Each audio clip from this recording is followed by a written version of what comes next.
Combine பண்ணி ரெண்டு option இருக்கு. ஒன்று சிங்கிள் இன்வைஸ்ல 2500 BVக்கு இஷ்டமுள்ள ப்ராடக்ட் பர்ச்சேஸ் பண்ணலாம், அல்லது ஒரு 30 டேஸ்க்குள்ள எனி 30 டேஸ். 30 டேஸ்னா சேர்ந்து இருந்து 30 நாளா அப்படியெல்லாம் கிடையாது. தொடர்ச்சியான ஏதாவது ஒரு 30 நாட்களுக்குள் 2500 BV நீங்க கம்ப்ளீட் பண்ணலாம். 10 தடவை வேணா பர்ச்சேஸ் பண்ணலாம். 100 BV 500 BV 1000 BV எத்தனை தடவை வேணா பர்ச்சேஸ் பண்ணலாம். 30 நாளுக்குள்ள பண்ணிட்டீங்கன்னா இவர டிஸ்ட்ரிபியூட்டர். இவருக்கு என்ன டிஃபரன்ஸ் தான்? இன்கம்ல ஏதாவது டிஃபரன்ஸ் இருக்கானா? டிஃபரன்ஸ் எதுவுமே கிடையாது. ஒரே ஒரு பெனிஃபிட் தான் டிஸ்ட்ரிபியூட்டருக்கு அதிகம். டிஸ்ட்ரிபியூட்டர் பிரைஸ்ல உங்க ஐடியில நீங்க லைஃப் டைம் ப்ராடக்ட் பர்ச்சேஸ் பண்ணலாம். அவ்வளவுதான். இன்கம்ல எந்த டிஃபரன்ஸ் கிடையாது. 500 BV ஜாயின் பண்ணாலும் 2500 கொடுத்தா 10 போனஸ் கிடைக்கும். அதுல எந்த டிஃபரன்ஸ் கிடையாது. யோசிச்சு பாருங்க. இப்படி ஒரு பிளான் ஒரு கம்பெனி கொடுக்குறாங்கன்னு வச்சுக்கோங்க. யாரும் மிகச் சாதாரணமான ஒரு மனிதனும் ஒரு 500 BV ஒரு ப்ராடக்ட் எடுத்து இந்த பிசினஸ்ல மாசம் 10 கூட சம்பாதிக்கலாம். 30 நாளுக்கு பர்ச்சேஸ் பண்ணா டிஸ்ட்ரிபியூட்டர் ஆகலாம். ஆப்ஷன் இந்த ரெண்டு ஆப்ஷன் நமக்கு இருக்கு. நீங்க பிரசன்ட் பண்ணும்போது இதை மட்டும் கூட ஷார்ட்டா மட்டும் பிரசன்ட் பண்ணீங்கன்னா போதும். First income welcome bonus. Welcome bonus எத்தனை பேருக்கு சொல்ல தெரியும்? எத்தனை பேருக்கு உங்களுக்கு பிரசன்ட் பண்ண தெரியும்? சதீஷ் சார் தெரியும், சுதீர் சார் தெரியும், ஒரு 4-5 பேர் தெரியும். ஓகே, படிச்சுக்கங்க. ஏன்னா இது வெற்றியாளர்களுக்கான மாறுபட்ட பாதை. படிச்சே தான் ஆகணும், ஒரு வழியே இல்லை. பணம் கொடுத்து பாஸ் பண்ண முடியாது சார். இங்க முதல்ல சொல்லிட்டேன். என்ன sir welcome bonus? Income unlimited income, weekly income. இங்க உதாரணம் சொல்றேன். 2 பேர் இருக்காங்க. ஒன்னு ப்ரிஃபர்டு கஸ்டமர் 500 BV ஜாயின் பண்ணிருப்பாரு, ஒன்னோட டிஸ்ட்ரிபியூட்டர். 2 பேர் இருக்காங்க. இப்போ ப்ரிஃபர்டு கஸ்டமர் எத்தனை % டிஸ்கவுண்ட்ல ப்ராடக்ட் வாங்குவாரு? ஒரு கஸ்டமருக்கு எத்தனை %? 10%. 10% ப்ராடக்ட் பர்ச்சேஸ் பண்றாரு. உதாரணத்துக்கு ஹாட் ஒன்ங்கிற ஒரு ப்ராடக்ட் எடுத்துக்கங்க. நீங்க லெஃப்ட்லயும் ரைட்லயும் டைரக்டா எவ்வளவு பேரை வேணாலும் ஸ்பான்சர் பண்ணிட்டே இருக்கலாம். அது கஸ்டமரா கூட இருக்கலாம். ஒரு பேஸ்ட் வாங்குற கஸ்டமரா இருக்கலாம், பிரச்சனை இல்லை. டிஸ்ட்ரிபியூட்டரா இருக்கலாம். எத்தனை பேர் வேணாலும் நீங்க லெஃப்ட் ரைட் பண்ணலாம். மினிமம் 2 பேர். இப்போ ஒருத்தர் ஜாயின் பண்றாரு, நீங்க டைரக்டா ரெஃபர் பண்றீங்க. அவர் ஒரு ஹாட் ஒன் வாங்குறாரு. ஹாட் ஒன்னோட MRP 2599 ரூபா. அதோட கஸ்டமர் பிரைஸ் 10% மைனஸ் பண்ணி 2339 ரூபாய். டிபி பிரைஸ் அவர் டிஸ்ட்ரிபியூட்டர் ஆனார்னா இந்த வரைக்கும் வாங்கலாம். 2500 BV கம்ப்ளீட் பண்ணதுக்கு அப்புறம் அவர் 1999 ரூபாய்க்கு ஹாட் ஒன். ஆனா இப்போ எவ்வளவு வாங்கிருப்பாங்க அப்படின்னா PCF preferred customer priceல அவர் ப்ராடக்ட் வாங்கியிருப்பாரு ஒரு ஹாட் ஒன். இது எல்லாம் டிபி விட்டுருங்க. இப்போ இந்த டிஸ்ட்ரிபியூட்டர் பிரைஸ்க்கும் கஸ்டமர் பிரைஸ்க்கு எவ்வளவு டிஃபரன்ஸ் இருக்கு? 340 ரூபாய் டிஃபரன்ஸ் இருக்கு. இந்த டிஸ்ட்ரிபியூட்டர் பிரைஸ்க்கு நமக்கு என்ன கிடைக்கும்? BV கிடைக்கும். அது BV வந்துருது. நான் பிளான்ல அந்த BV இன்கம் சொல்றேன். ஆனா இங்க எக்ஸ்ட்ரா வந்து ஒரு 340 ரூபாய் கொடுக்கணும்ல. 10% டிஸ்கவுண்ட்ல வாங்குற எல்லா கஸ்டமர்ஸும் எத்தனை இடம் 10%ல வாங்கினாலும் இந்த டிஃபரன்ஸ் அமௌண்ட் ஒவ்வொரு ப்ராடக்ட்டுக்கும் வரும். ஓகேங்களா? இந்த டிஃபரன்ஸ் அமௌண்ட் தான் இந்த வெல்கம் போனஸா 100% பிரித்து கொடுக்கப்படுகிறது. ரைட். இப்போ நீங்க ஒருத்தர் ஸ்பான்சர் பண்றீங்க டைரக்டா. அவர் உங்களுடைய ஃபர்ஸ்ட் லெவல், ஃபர்ஸ்ட் ஜெனரேஷன். புரியுதா? நீங்க லெஃப்ட் ரைட் எங்க வேணாலும் ஸ்பான்சர் பண்ணிருக்கலாம். 100வது டெப்த்ல கூட நீங்க ஒருத்தர் டைரக்டா ஸ்பான்சர் பண்ணிருக்கலாம். ஆல்ரெடி 99 பேர் பண்ணிட்டீங்க. 100வது ஒரு டைரக்ட் ரெஃபரல் கீழ அடிச்சிருக்கலாம். அவர் உங்களுடைய ஃபர்ஸ்ட் ஜெனரேஷன், ஃபர்ஸ்ட் லெவல். கிளியர்ங்களா? அந்த ஃபர்ஸ்ட் ஜெனரேஷன்ல இருக்கக்கூடிய ஒருத்தர் ஒரு ஹாட் ஒன்ங்கிற உதாரணத்துக்கு ஒரு ப்ராடக்ட் வாங்குறாரு. இந்த விலைக்கு வாங்குறாரு. டிஃபரன்ஸ் அமௌண்ட் இது.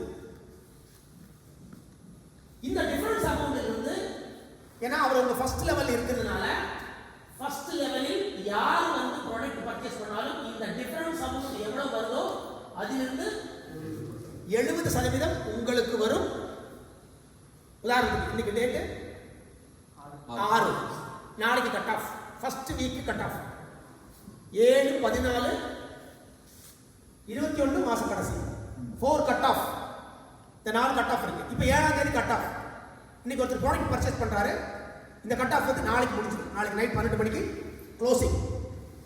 இந்த 370 ரூபாயில 70% எவ்வளவு? 238 ரூபா. கட் ஆஃப் இன்னைக்கு முடிஞ்சிருச்சுங்க. நாளைக்கு முடிஞ்சிருச்சு.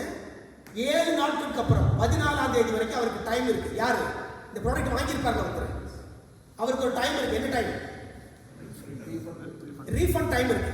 7 நாளுக்குள்ள அந்த கஸ்டமர் அல்லது டிஸ்ட்ரிபியூட்டர் எனக்கு இந்த ப்ராடக்ட் வேண்டாம் அப்படின்னு சொன்னா திருப்பி கொடுத்து பணத்தை திருப்பி கொடுக்கணுங்கிற ஒரு ரூல் இருக்கு. இன்கேஸ் அவர் அடுத்த 14ஆம் தேதி கூட ப்ராடக்ட் கொடுத்து பணத்தை வாங்கிக்கலாம். அப்ப அந்த வீதி நம்மளுக்கு இருக்காது. கரெக்டா?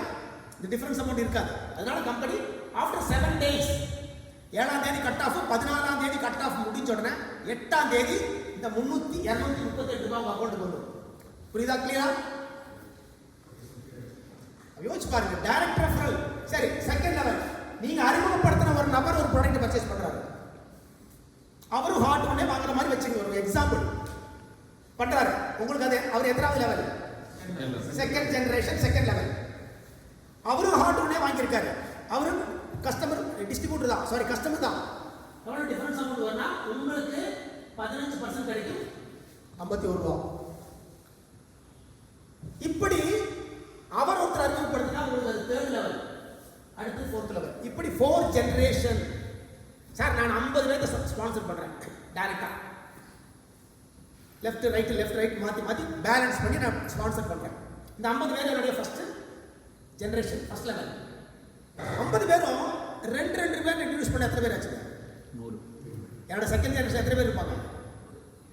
100. 3rd ஜெனரேஷன்ல ஒரு 500, 4th ஜெனரேஷன்ல ஒரு 2000. கிட்டத்தட்ட ஒரு 2670 பேர் யாரு ப்ராடக்ட் வாங்கினாலும் 5% இருந்து 70% வரைக்கும் இன்கம் வரும் லைஃப் டைம். இதுல யாராவது ஒருத்தர் 2500 பிவி கஸ்டம் கம்ப்ளீட் பண்ணி டிஸ்ட்ரிபியூட்டர் ஆயிட்டாருன்னு வச்சுக்கோங்க. இந்த 2500 பேர்ல 4 லெவல்ல யாராவது ஒருத்தர் 2500 கம்ப்ளீட் பண்ணிட்டாரு, அவர் என்ன வரைக்கும் ப்ராடக்ட் பர்ச்சேஸ் பண்ணுவாரு? டிஸ்ட்ரிபியூட்டர் பிரைஸ்க்கு. அப்ப டிஃபரன்ஸ் அமௌண்ட் வருமா? வராது. அப்ப அவர் பர்ச்சேஸ் பண்ற அந்த பணம், அந்த ஐடியிலிருந்து வரக்கூடிய இதுல மட்டும் டிஃபரன்ஸ் அமௌண்ட் இருக்காது, அதுல இருந்து காசு வராது. புரியுதுங்களா? யாரெல்லாம் டிஸ்ட்ரிபியூட்டர் ஆகிறாங்களோ அவங்க பர்ச்சேஸ் பண்ணும்போது இந்த டிஃபரன்ஸ் அமௌண்ட் கிடைக்காதனால அவங்க பர்ச்சேஸ் பண்ண, அவங்களுக்கு கீழே இருக்கிற பர்ச்சேஸ் நம்ம இந்த 4 லெவல் இருந்தா நமக்கு காசு வரும். எவ்வளவு வரும் நினைக்கிறீங்க? டைரக்ட் ரெஃபரல் அதிகமாக பண்ண வாரம் 5000, 10,000, 20,000 ரூபாய் ஒவ்வொரு வாரமும் ஃபீல்டுக்கு செலவுக்கு சம்பாதிக்கலாம். இதான் first income. Welcome bonus, weekly income. Direct referral அதிகப்படுத்துறதுக்கு மிகப்பெரிய விஷயம். டீம் செட் ஆகும், அழகாக செட் ஆகும். ஒரு சோப்பு வாங்கி கொடுங்க சார், சோப்பு வாங்கி கொடுங்க, பேஸ்ட் வாங்கி கொடுங்க, அவருக்கு ஐடி போட்டு 10% டிஸ்கவுண்ட் வாங்கி கொடுங்க. ஸ்டாக் பாயிண்ட் காட்டிடுங்க, ஸ்டாக் பாயிண்ட் இங்கே வந்து நீங்கள் மாதம் உங்கள் ஐடி நம்பர் சொல்லி வாங்கிக்கணும். இந்த சோப்பு வாங்கிட்டு நான் 5 கிலோமீட்டர் போய் விட்டு வீட்டில் கூட கொடுக்கக்கூடாது. அவருக்கு அதான் அந்த உங்களுக்கு ஐடி நம்பர் இருக்கு, இந்த ஐடி நம்பர் நீங்கள் வந்து மாதம் உங்களுக்கு எவ்வளோ வேணாலும் வாங்கிக்கணும். பிஸ்னஸே பேசாதீங்க. சில பேர் பிஸ்னஸே பேசாது. இந்த கவுண்டமணி உண்டில் மரத்துக்கு மரம் உண்டில் வச்சு போட்டு கடைசியில் காரில் வருவாங்க. அந்த மாதிரி 3 மாதம் கழிச்சு நீங்கள் காரில் போங்க. அவர் கேட்பாரு, என்ன சார் பண்ணிட்டு இருக்கீங்க? நீ பண்ணிட்டு இருக்கீங்க, அந்த பண்ணிட்டு இருக்கீங்க, என்ன சார் என்ன பண்ண நான் கேட்பாரு. அப்போ சொல்லலாம் பிளான். அது வரைக்கும் ப்ராடக்ட் மட்டும் கொடுங்க.